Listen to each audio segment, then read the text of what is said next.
Hello, everyone. Welcome to Café New Canadians. Café New Canadians is a virtual web series wherein we bring you everything that you want to know regarding immigration. Well, people moving to Canada have so many questions, and we answer all of those questions here on Café New Canadians.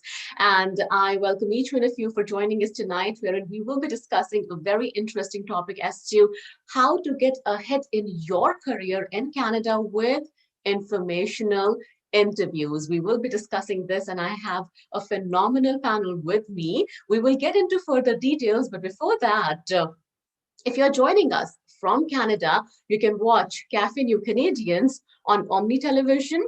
Our content is also available on our YouTube channel and the website as well, which is mentioned right there in front of you, newcanadians.tv.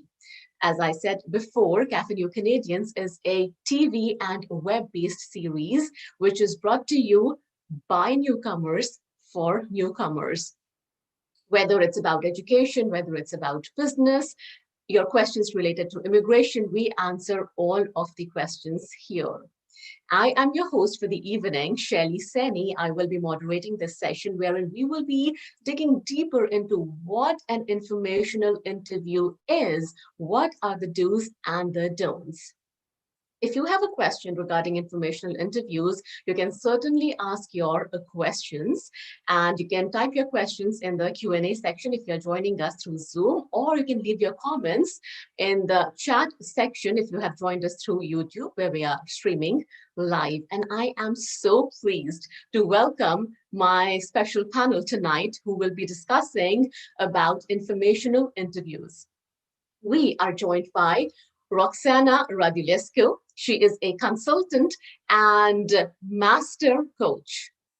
We are joined by Majid Kazmi. He is a seasoned mentor. And we are joined by Anjali Rego. She is a skilled immigrant to Canada. With these three phenomenal panelists, we will dive deeper and understand what informational interviews are. But before we begin, I would like to start with a quick round of introductions, and our audience would be able to know our panelists better, and all of you will know what questions can you ask from our panelists tonight. So all of us have a better understanding of when we are in a situation of informational interviews, what are the things we should be doing, and what are the things we should be refraining from. So here I welcome all of you, a very warm welcome to each one of you. Thank you. Thank you, Shaili. It's great to be here with you tonight. The pleasure is all ours. And I'll start with you, Roxana. Tell us a little bit about yourself. Sure. So my name is Roxana Radulescu, and I am the founder and chief game changer of All Personal, which is a training, coaching, and consulting business. And before that, my background is learning and development. I've worked in that field for 15 years in international law firms in Central and Eastern Europe, and moved to Canada in March 2017. And that's when I also started my consulting business as well. In the meantime, I also worked with the TRIAG mentoring partnership at George Brown College. So I worked a lot with new immigrants to Canada, as I was myself a new immigrant. So that was a great experience for me. And I'm happy to be here tonight and talk about informational interviews, because that was such a new topic for me as well as a new immigrant. And I've seen the power of that in time. And I've worked with people on the topic, and I can see what it can bring. So happy to talk about this topic tonight. We are so happy to have you, and I'm sure a lot of information you will be sharing with us is going to be so useful and will come in handy to a lot of people. Majid, I'll come to you next. I'm a vice president at education consulting and employment services firm in Canada called UGen Group. In the past, I've been in banking, predominantly product development and management, so to do with launching new products and services for different banks. I've been in Canada for slightly over 8 years now. I moved in November of 2012. So in these 8 years, I've had some great conversations with people, both newcomers as well as seasoned well-established Canadians here. Along the way, I got an opportunity to help many new Canadians get back into their fields and land jobs in their fields. I've had the pleasure of being on the board of directors of City of Toronto's Workforce Planning Board, which means that there was a lot of labor market research involved. So just trying to wrap our head around what is it that the labor market dynamics are all about, and how can we provide an edge to newcomers and immigrants in general. I also work with many other nonprofit agencies to try and help newcomers break into the employment market in Canada. Definitely. Well, thank you so much. Anjali, I'll come next to you. Hi, I am Anjali Rego. I have worked in journalism and corporate communications in the UK and in India. I moved to Canada 2 years ago. And in the last 1 year during the pandemic, I have had about 400 informational interviews with communications professionals uh, with whose careers have inspired me. And I'm currently working in corporate communications in Canada with a leading broadcaster. Well, that's phenomenal. And I am most excited to dive deeper into this topic. And I'm sure people who have joined us, and I am seeing that people have joined us not only from Canada, but we have audience from Jamaica as well. So these would be people not only who are newcomers to Canada, but who are planning to make Canada their new home. So definitely what informational interview is would be good piece of information for them. Well, Roxana, if I can come to you first, how do we define an informational interview? How is it any different from the typical networking that one would do?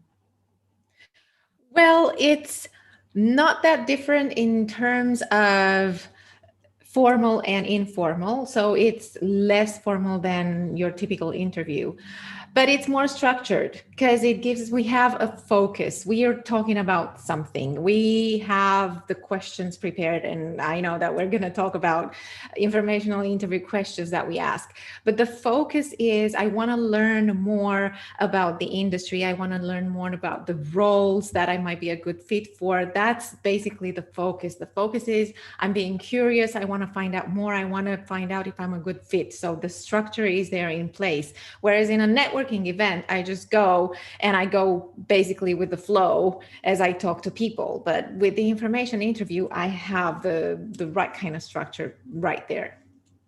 All right. And I'm aiming to gain maximum information and very focused information through informational interview.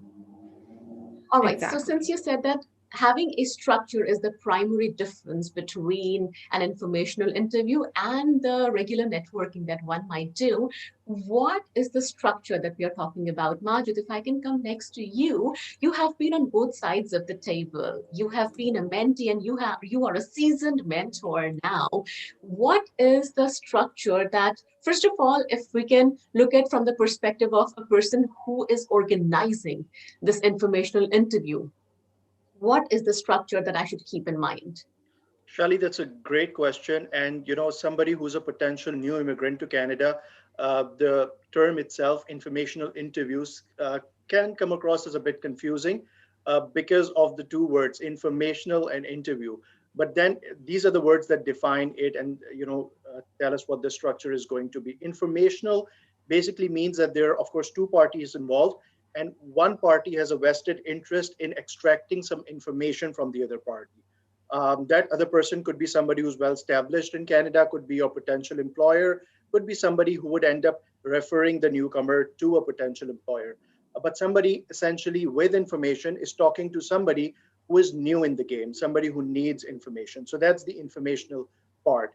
And the reason it's called an interview is because it's not an informal chit chat, as Roxana just said. It's a more structured conversation in which preferably the person seeking information needs to have a list of questions that he or she will be putting in front of the person who has the information. And in that sense is very structured. Having said that, it doesn't mean that the conversation cannot deviate outside of that structure, outside of that question. At the end of the day, it's just two humans connecting. So it's very important that we try to be ourselves, we connect at a human level and try to establish a strong human connection and build rapport between two people. Because Shelley, at the end of the day, as a newcomer, what you would like to do is try to have as many uh, allies and supporters on your side to be able to build a critical mass of those few people who would vouch for you later on. So it's very important to be yourself and not be robotic in terms of just going through the motion and those list of questions. I think you said mentioned something very important, to be yourself. But one of the important aspect that we must not forget is a newcomer is coming from a different cultural background as well. So how interviews or chit chats or informational interviews go on here, he or she must be completely unaware of that, right? How about we touch upon some of the important components since we are talking about the structure here? It's not as formal as a typical interview that one would give in an office, but it's not a regular coffee chat either. So it's a fine balance between the both. What is the ideal tone that I'm looking at? What is the ideal approach that I should conduct myself with? So maybe I can go ahead and build on what I said earlier, Shaili, which is, of course you are new. There's something that you seek, but at the same time, nobody's stopping you to connect with people at a lateral level, which means that even in an informational interview where you have a vested interest, you are reaching out to somebody so that you could extract some information, which would eventually help you in your career along the way. Even then, you can volunteer or you can share something that might be beneficial to the person you are talking to. And in that say, I would say, in that sense, it could be a sort of a lateral connection between two people, where you would say that while I'm looking for information about a particular sector or a particular company or work culture in Canada, at the same time, you can offer your skill set or your knowledge or whatever it is that you can offer to somebody, and that makes it more informal. Having said that, I would strongly recommend newcomers to try and do their homework to understand what a typical informational interview looks like. Go on YouTube, find some examples of typical informational interviews, talk to whoever you know already in Canada or people who have migrated before you so that you could level set your expectation. But at the end of the day, it is definitely not as formal as a formal interview for a position. And at the same time, it is not just a coffee chat, as we just said. Absolutely. There is so much one can derive out of it. Can actually be the defining moment in one's career as well. Roxana, if I can come to you, like Majid said, research and know before you walk into that interview. So, of course, you mentioned the structure as well. Is there a certain number of questions that I should be prepared with? As in, what is the ideal duration, ideal number of questions? Right. Yeah. Well, I think, and that's such a great question I ask in the first place. But I think, so the ideal duration is somewhere around maybe 20, 30 minutes. It's not a long discussion there. So at least have a few questions prepared that help you start the conversation. Because you might have a list of, if you have 20 questions, imagine in 20, 30 minutes, it's going to be impossible to discuss all of them. And then you're going to rush through the conversation. And that's not going to be very helpful in you really showing up as who you are in terms of personality and how you can connect to the other person, because you're going to be rushing through the list of questions just to get to the last one. So maybe have somewhere around, 5, 6 questions that you really want to ask and that you really want to find the answer to. And then also go with the discussion and see what additional questions will come in as you are getting the answers to those super important questions to you. Because at the end of the day, what you want to do is, yes, get the information that you're interested in, but you want to get that connection. You want that person to remember you, because it's not who you know, it's who knows what you can do. So you want them also to remember the kind of questions that you asked and a little bit about your background, so that, I don't know, maybe if they think about you with the next opportunity in 6, 8 months or a year, they will still remember you as a person and you as a person with that kind of background. So ideally, you just have a short list of questions that you really want to get your answers to, and then be ready to ask additional questions as you're getting your answers, and really get to connect with the person in front of you. Absolutely. To be yourself and to try to connect as well as you can. Well, I think I need to take a step back as well because I right away asked so many questions, but the very important and the very basic questions as to how to actually set up an informational interview. If I'm completely new to this country and I have no contacts at all, how do I go about it? Where do I start? Roxana, what is your answer to that? I will answer with my entrepreneurial hat as well, because I've seen that work firsthand. So I came here, I started to send out emails to training companies, just letting them know, hey, I read about your company. I went on your website. I'm really impressed with the work that you do. I also have experience in this and this particular kind of training, and I would love to sit down with you and find out more about you and maybe potential opportunities to collaborate. And, you're sending 20, 30 emails and you don't expect to hear back from everybody, but you will get some answers to that. So I would say put your entrepreneurial hat on and send out emails to those companies and to those people. Connect with them on LinkedIn. Now it's even easier because people are more used to communicating online and setting up virtual meetings, so that's even easier to do right now. And reach out and ask, this is me and this is what I've read about you. Show your interest, show why you're interested in having a conversation with them. And it's all about setting that initial connection so that they see that you have something in common that you want to talk about. That's the thing. And then you take it further. So it's that initial email that you want to send out, letting them know a little bit about you and telling them a little about them, and then asking, making the ask for a Making the meeting. ask, Yeah. absolutely. Well, Anjali, I would like to come to you because 400, you said 400 informational interviews, that gives you a lot of information, but that requires a lot of patience as well. I have to say that. Impressive work. But how did you start? So for me, it may be 400, but at the end of the day, the quality is more important than quantity. And I have two young kids, and before the pandemic, I found it very difficult to have these informational interviews because I would have to wait for my husband to get home from work, watch the kids, and then go to for informational interviews when most of the people would have finished their work and wanted to head home. So, because of the pandemic, everything was remote. It was easier for me to have these informational interviews while my kids were at home and I could do it remotely. And I looked on LinkedIn. That was the easiest way to look for people. And I wasn't sure as to the kind of roles I wanted to apply for, or the roles that were available that would be a good fit for me and me a good fit for the company.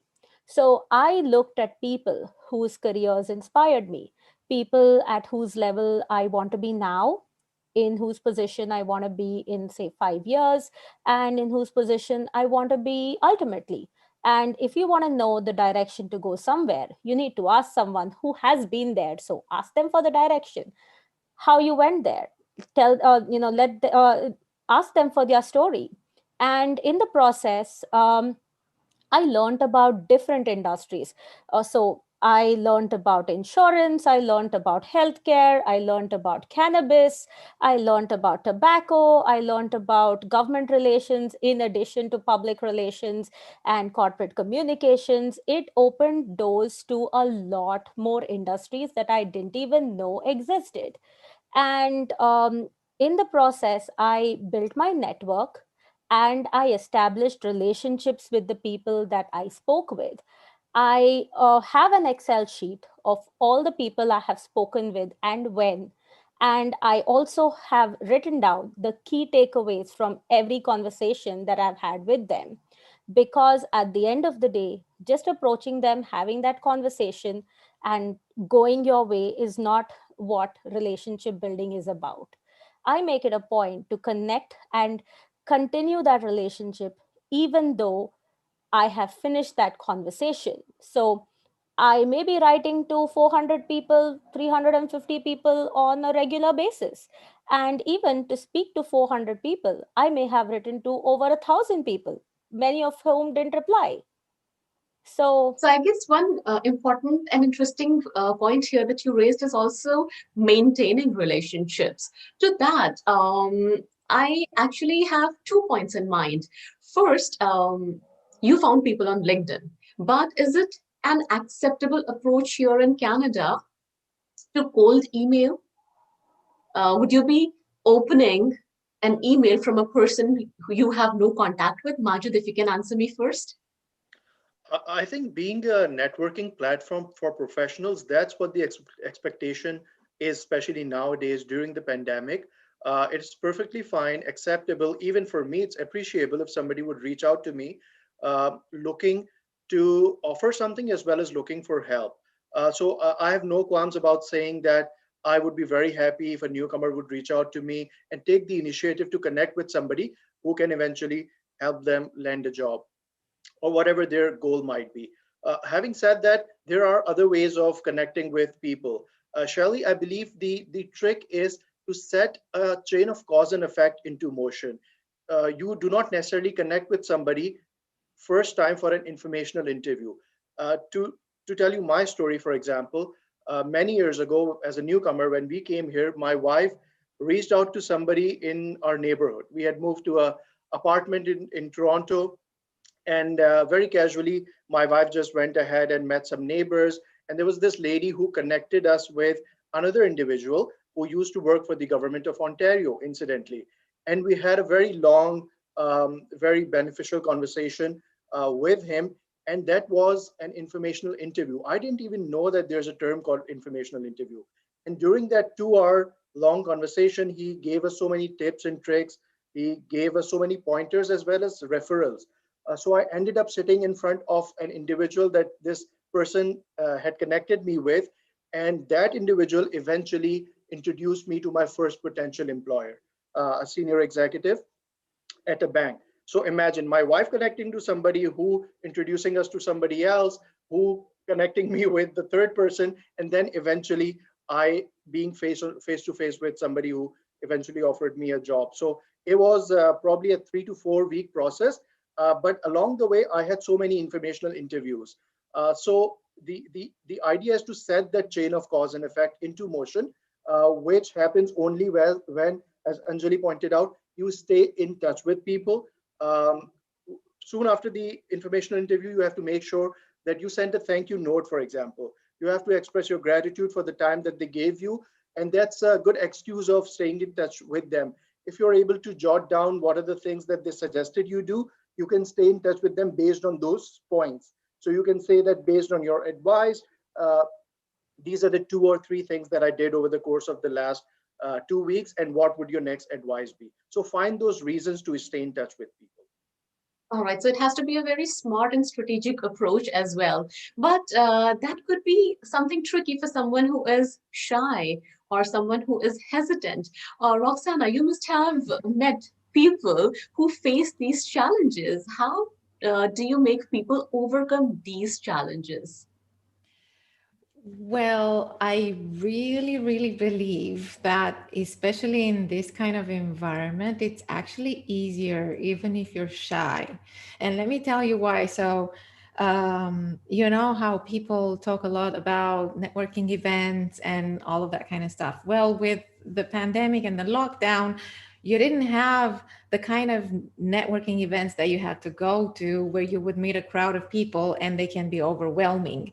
Instead, you have some networking events that are online, but because they're online, you also have them on Zoom. And then on Zoom, you might be getting into those breakout rooms, which is easier even if you're shy or introverted, because you're actually talking to, I don't know, 4 or 5 people in the same group, and not to a sea of people and trying to approach them. So the approaching people and starting the conversation, that's actually easier to do right now because the technology helps you. Also, remember that you have all of the social platforms, and you have LinkedIn as a social platform, and that's why it's called social, because you can socialize, but that doesn't mean it's not face to face. So again, it's at your pace, you're behind the screen, you can join the conversation and just type down your answers or your comments or your suggestions. You can contribute differently. So it's actually more accommodating if you want this kind of environment. I find that a lot of introverted people really thrive in the online environment because it caters more to their needs of really connecting to just maybe a few people, but connecting on a different level. And then it's easier to follow up that conversation on LinkedIn or via email and say, let's meet over a virtual coffee in the next week or so.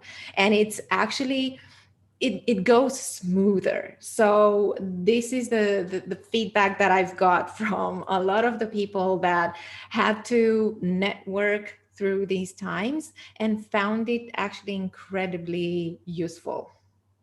All right, so they are comfortable because they are in their comfort and known zones.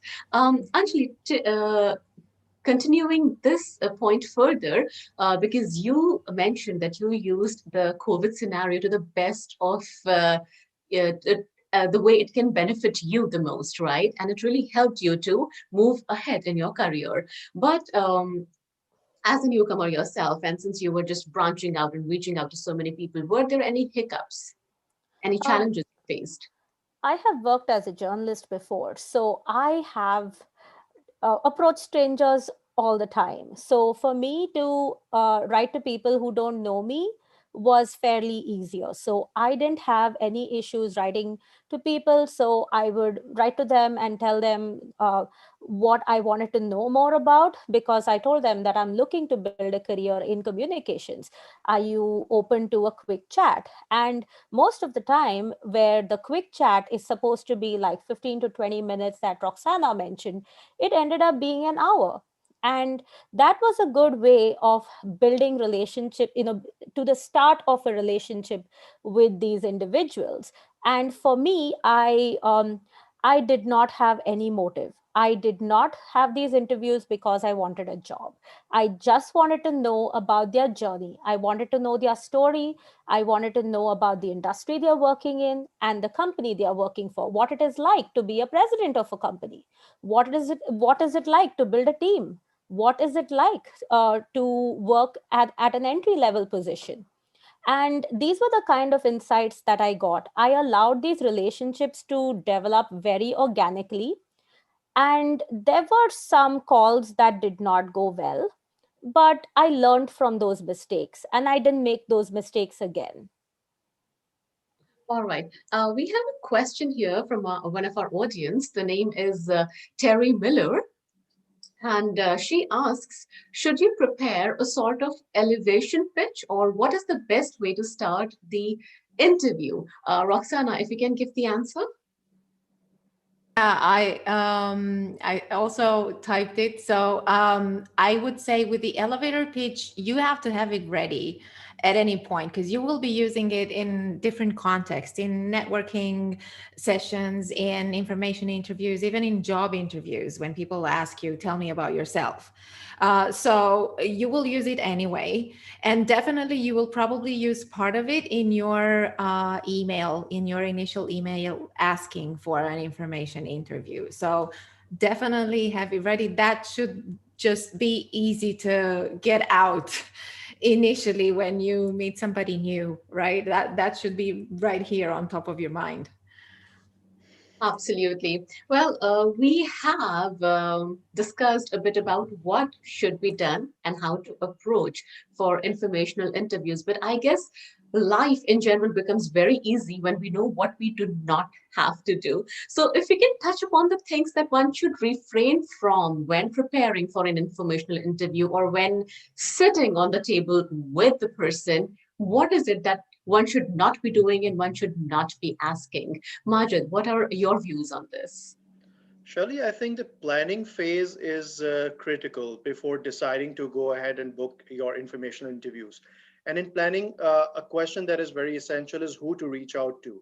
So, one don't for me would be don't just start sending out random LinkedIn messages or emails to people uh, who potentially you cannot benefit and cannot benefit you. So, you do not foresee any synergies going forward.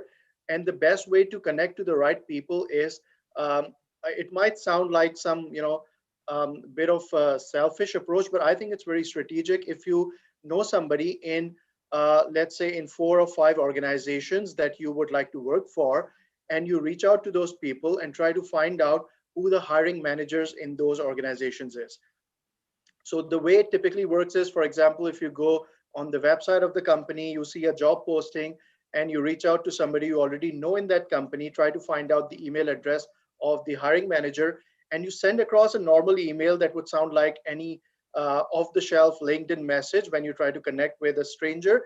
But in that, you tell them about yourself and how you can benefit them. So your introduction paragraph will align with the job description that they have already posted. So this hiring manager would be like, wow, that's a sweet coincidence because I just posted this job a couple of weeks ago and I'm getting this email where the call to action is just 20 minutes over virtual coffee. So that way you can convert your 10% success rate into 25%.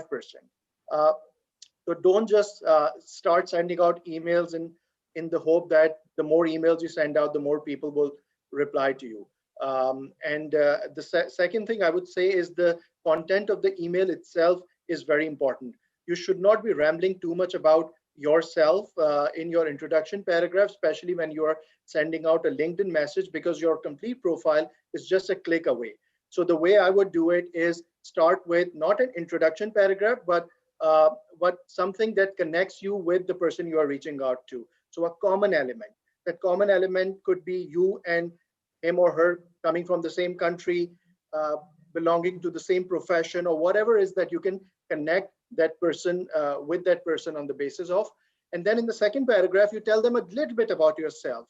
And then in the third paragraph, quickly you move to the call to action. So don't ramble too much about who you are and what you do or have done in the past. All right. And again, that aligns a bit with the research, the point you mentioned earlier as well. Um, uh, we were talking about the questions and the structure as well. And Roxana, you earlier mentioned having 5 to 6 very important questions that you definitely want answered. Is there any specific question within those 5 to 6 questions that one must not ask? That you must not ask. Well, definitely don't ask for a job, because the information interview, if the Right. information interview is not about a job. It's not about whether or not you have anything available for me right now. It's definitely not about that. So that's the one question that definitely, and I think if you put yourself in the other person's shoes, you can definitely understand why. I mean, that is a no-no, because it breaches the trust that we've managed to build up until that point. Right. And it is equally important to understand the other person's perspective as well, because then we are better prepared as to how our conduct should be when we are sitting on the table with the person. And sitting on the table with the person actually brings me to this next question that is coming from one of our audience. The name is Perez, and the person asks, nowadays informational interview is online because of the new normal, but in normal circumstances, once the pandemic is over and we are able to meet in person, where should this meeting ideally take place? Majid, if you can. Well, I think food is a great connector. So most of the informational interviews that I've had have eventually somehow happened at the closer Tim Hortons or any other cafe, because all it takes for you is to uh, probably buy that person a couple of donuts and some coffee. But then uh, there's an opportunity for you to get more time with people when you are having a conversation over food. Somehow, the statistics show that when you connect with people over food, over lunch or casual coffee, it's more engaging, it's more informal, because apparently we are in a vulnerable position when we are eating. So that helps you open up, that helps the other person open up a little bit more. So you are able to strike that emotional chord right off the bat. So for me, it would be Tim Hortons, Starbucks, or other cafes. Would you suggest anything different, Roxanne? No, I would actually just build on what Majid just said. Yes, it's true that it's not just, yes, we're vulnerable. And the thing is, when you eat with somebody, you eat with friends. So that sends out the message that we're friends, not enemies. You wouldn't sit at the same table with an enemy. So that's another level of, engaging and connecting on a different level with the person in front of you, rather than in a more formal setting. Now, obviously, if they can't make it there, I mean, also, go with their suggestion, whatever is best for them in terms of location to meet and discuss with you.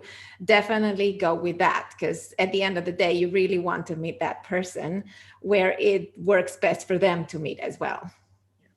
Right. And do you propose a time and date, or do you wait for the other person to respond? I Yeah, would say Roxanne. there's no right or wrong to that, but I think to come across as more polite and accommodating, I would recommend 3 or 4 time slots that I'm available, and I would say I'm flexible for any other time that works best for you. That would sort of makes it easier for the other person to make a decision quickly. All right.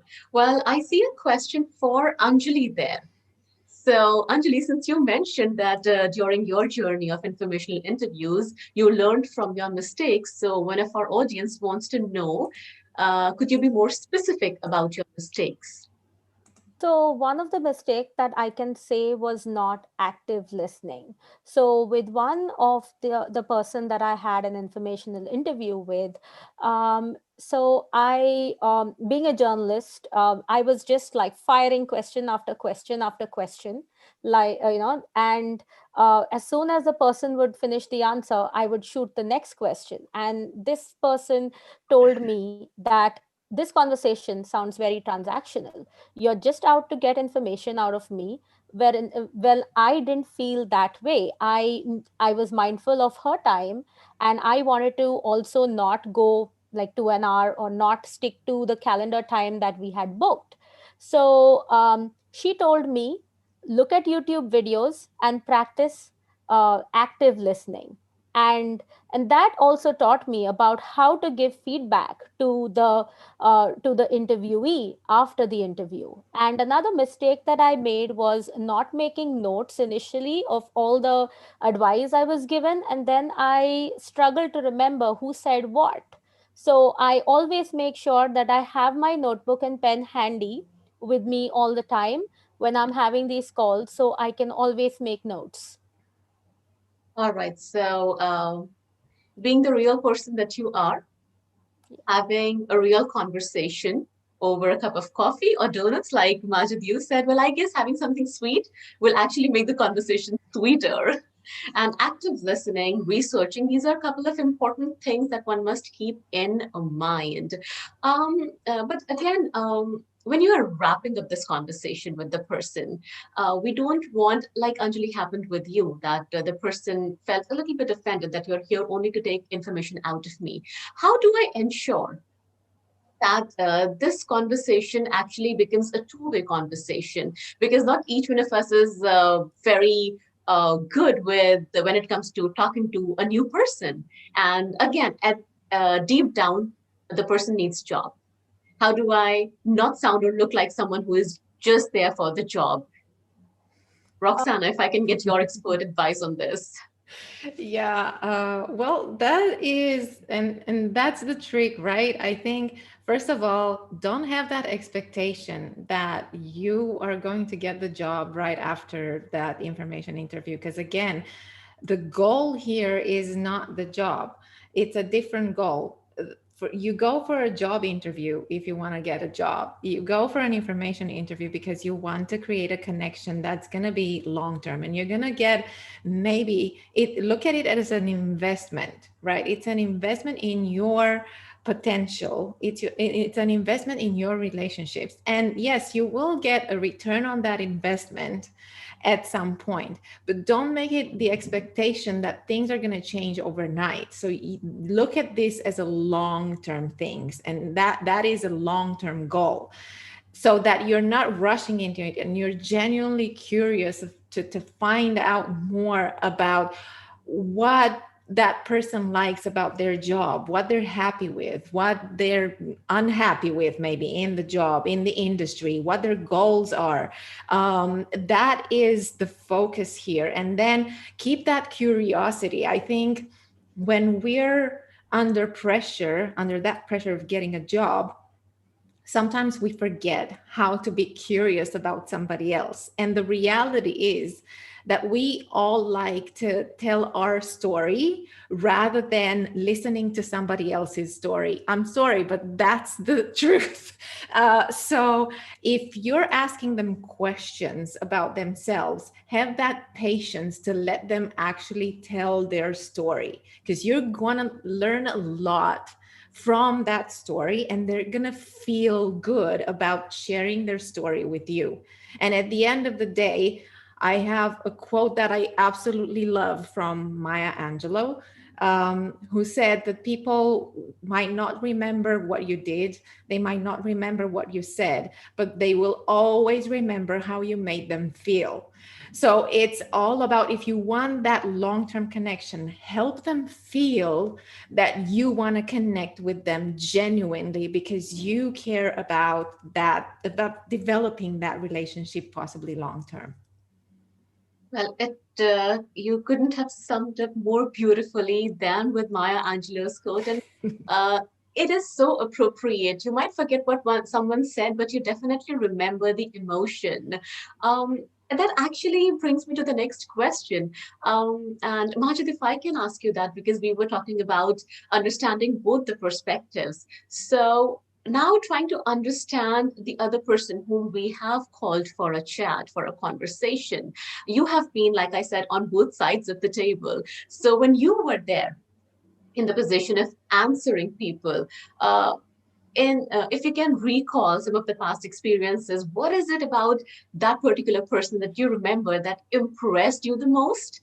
A, and B, that you didn't like, that you would advise right now to people not to do that? Mhm. So I think everyone appreciates good listeners. And when you're reaching out to somebody for information, the point is that you would uh, probably give them more than half the time to talk during the conversation, and during that half time you will be listening, and then you switch roles. So it's very important to come across as somebody who's interested in your story.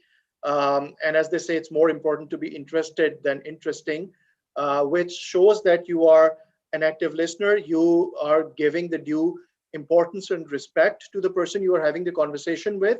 And to reinforce that, towards the end of the conversation, I would highly suggest that you recap the action items that the person on the other side of the table has told you to action on. So you can just confirm that I will be doing these three things that you have recommended, and then you can ask them if they can follow up with you, and how what is the best way to stay in touch with them. And then thirdly, gratitude goes a long way, Shaili. I think it's very important that you be very articulate, very generous in showing that you are grateful to them for their time, and that you stay in touch with them after the conversation. These are the things that in the past have impressed me the most. Great. All right. And like I said, staying in touch with them. Follow-up mail, a thank you note is a must, definitely. And but here, one more thing comes to my mind. What if the other person does not respond to my follow-up mail? Do I have then the chance to mail the person again, or should I just kind of, step back, understanding that maybe this person is not so keen on me conversing with him or her much more? in such a scenario, what should be my position? So I would have no problem following up with somebody who hasn't responded to me in a reasonable amount of time. For me, that would be a couple of weeks. So after a couple of weeks, after having that initial conversation, if you could politely reach out to them again to follow up on anything that they promise they will do. The key here is to be polite. It shouldn't look like you are forcing them to take an action because they are not obliged to do anything for you. So that's very important.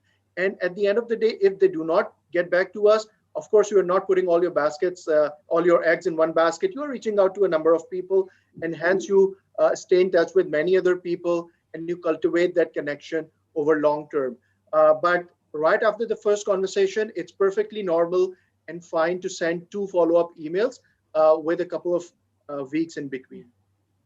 All right. So perfectly okay to follow up even if you have not received a response. Yeah. We have received another question on the same lines, and the person actually wants to know, is there any advice on how to frame such a mail so you don't come across as pushy? Roxana, if you can suggest us. Well, I think, Majid said it, I mean, be polite and be kind. And especially in these times where you can easily assume that people are flooded with emails, especially right now. So it's really easy to miss somebody's email in your inbox. So absolutely wait for 2 weeks, send a follow-up email, and you can say something like, I remember I received an email from somebody, and I still remember it to this day because they started with, the subject line was gently knocking.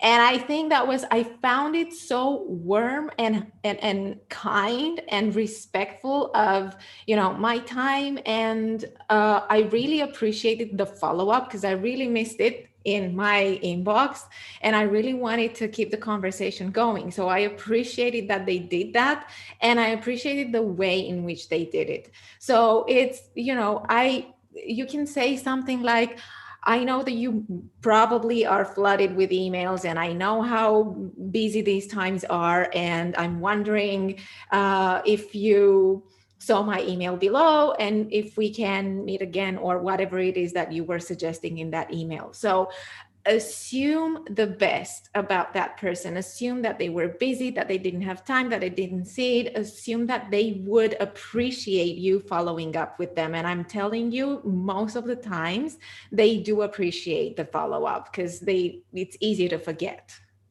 And Absolutely. And if like may you said, add to that, Shirley, I think I would suggest that you connect that email with something that was spoken about in the initial conversation. So you, for example, keep your end of the bargain. If the other person asks you to do a couple of things in your follow-up email 2 weeks later, you say that, thank you so much again for your suggestions. As you said, these are the 2 things that I've already done, and the result that you have gotten from that. And you connect your email with what happened in the conversation and the fact that you followed through. And then you gently ask them to keep their end of the bargain. It's very important to be kind, gentle, respectful. And you can say, if I may ask you where you are with connecting me with John Smith in your organization that you talked about, whatever the call to action was. So you start with your end of the bargain, and then you ask them where they are. all right. Always striking the right balance there. Okay, Majid, you mentioned asking them to maintain their side of the bargain, right? So that actually, when talking about informational interviews and how we end it, is it okay for me to ask the person to connect me further with a few more people so I have a better network? Or is it impolite for me to say that? I think that depends on how the conversation panned out. So in the you have to judge from the level of connection you were able to create with this individual. If it somehow didn't go that well, of course you wouldn't like to push the person um, too much. But I think if you judge for yourself that you were able to build the rapport, that you went into the conversation with that intent to build, then you can take it to the next level and ask them if it's possible for you to connect me with somebody in this field or with this background. assuming that the person you are having a conversation with is not an exact match for you, then you can ask for a referral that would eventually bring you closer to a potential employer, for example. So that all depends on, how the conversation went for the last 30 minutes or so. All right. Okay, Anjali, because you have recently conducted so many informational interviews, did you ever ask this question? Yes, I did. So I always made it a point to ask my interviewee, is there anyone else you have in mind whom I could speak with? And they always had one or two people to do it in mind. And I would say, okay, would you mind making a connection? So they would say, yes, we will write to them. And then they would connect me on LinkedIn. And now that I am in a place where I wanted to be, um, I am being approached for informational interviews as well. So now I'm on the other side. So I know how it feels to be on the other side. So Right. I am Okay. happy to introduce people in my network as well if I can think about who would be a potential match for them. I think it's a beautiful exchange of energy there. And like you said, it allow the relationship to develop organically and be the true person that you are. Uh, there is so much that we can talk about, and I'm thoroughly enjoying my discussion with the three of you, but I'm mindful of the time as well here. But before we wrap up our conversation, I cannot let you guys go without giving expert tip to our audience. I'll begin with you, Roxana. If you were to give three tips, that these are the three things one must keep in mind, and what would those be? So first of all, as I said, and I think we all said it in different ways here tonight, genuinely connect with the person and build something um, more, I mean, beyond just your goal of getting a job. It's more than that, because it can be a relationship that goes on for years from now, and you never know who that person is going to also help you connect with further. So that is one thing, genuinely connect. Second, definitely use your potential and use whatever works best for you in terms of how you best connect with people, or if it's online, if it's in virtual meetings, if it's on social media, if it's via email, whatever works best for you. Find out what makes you feel at ease and comfortable in having these conversations, and use that. And third, I would say also offer your help whenever possible and whenever you have something that you can give. And at the end of the information interview, or don't even wait until the end, because usually it goes, you feel that energy flow, and they think about potential people that they can connect you with. And you can also start thinking about things that you can help them with. And that's a beautiful question to ask. How can I help you? And maybe it's not much that you can do, but just the fact that you're asking the question, that means so much, because it means you're thinking about me. You're not just here to get information out of me. You're genuinely trying to connect with me, and that's beautiful. It certainly is. Yes, thank you for those lovely tips. Majid, I'm going to come to you next. Well, my three things would be, first of all, try to create a personal connection between yourself and the person you are connecting with. Uh, at the end of the day, it is the whole idea is to create a long-term relationship that would probably help you in ways that you cannot even think about at the present moment. And in order to for you to be able to make that personal connection, there are a number of things you can do, which we spoke about during the last 1 hour or so. But the end point is to create a long-term relationship whereby the person would want to connect you with other people in their network without you having to be very assertive about it. The second thing would be very articulate about the value you bring to that person. You have to use certain keywords that would be memorable for that person. And when I say memorable for that person, it means that you have to know who that person is and what moves them, what is it that would be beneficial for them, which again takes us back to the research. You have to know what is it that they do, if they're looking for a person in their company, if they're looking for volunteers. So you create your sales pitch, so to speak, based on those keywords, again, articulating clear value to them. And lastly, very pertinent in these days of the pandemic, uh, might sound trivial, but make sure that your internet connection is top notch. Make sure that you are dressed for the occasion, that you are clear in the way you speak, you are eloquent, articulate, and you strike a chord in the person that you are connecting with. Might sound very trivial, but it goes to show that you respect the person you're talking to.